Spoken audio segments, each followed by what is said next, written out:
Oke, kali ini kita mau bedah tuntas Oppo Pad 5 Pro, sebuah tablet yang menjanjikan performa super kencang, tapi harganya juga super sultan. Nah, pertanyaannya, dengan harga segitu, apakah tablet ini beneran sepadan? Yuk kita cari tahu bareng-bareng. Ini dia peta pembahasan kita. Kita mulai dari ambisi sultan di baliknya, lalu kita kulik satu persatu, mulai dari layarnya, performanya, dan tentu aja harganya yang bikin mikir. Terus kita coba cari tahu sebenarnya tablet ini cocoknya buat siapa sih? Dan terakhir, kita akan sampai pada vonis akhir. Langsung aja kita mulai.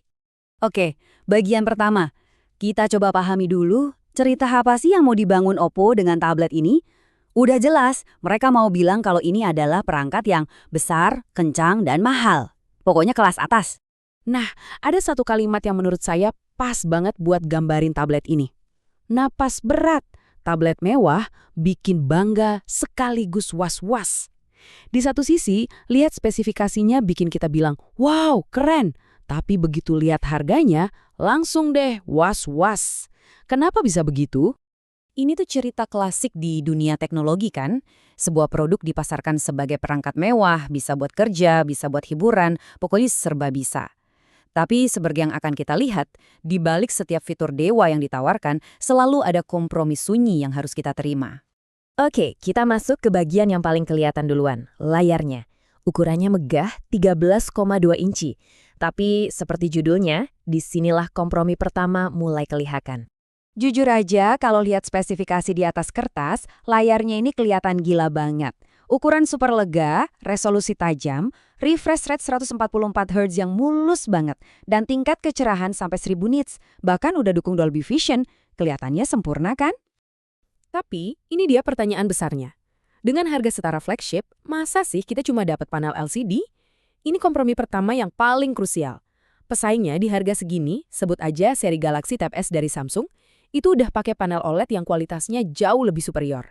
Jadi pertanyaannya, kenapa kita harus bayar harga premium buat teknologi layar yang, ya nggak premium-premium amat?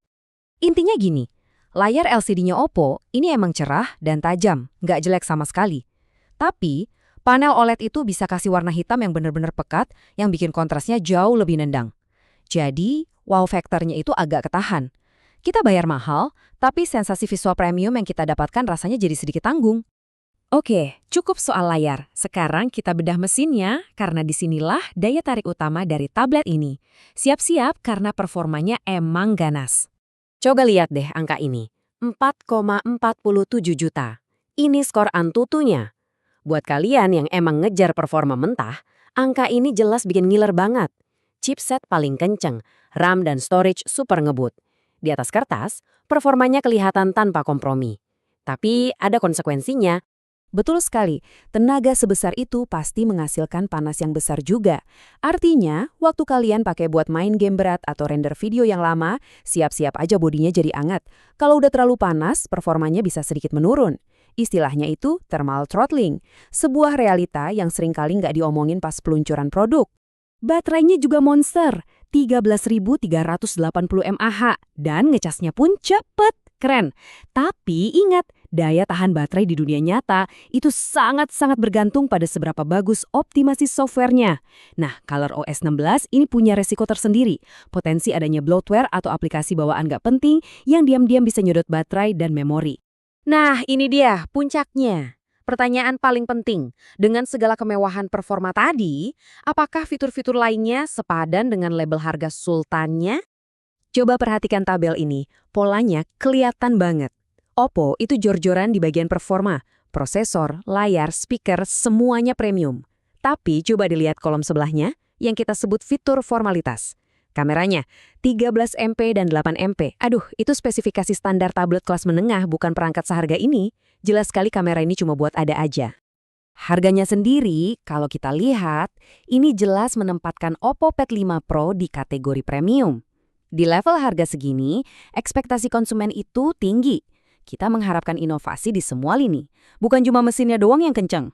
Oke, dengan segala plus minusnya tadi, jadinya sebenarnya tablet ini buat siapa sih? Apakah untuk para profesional atau untuk pengguna biasa? Nah, disinilah letak kebingungannya.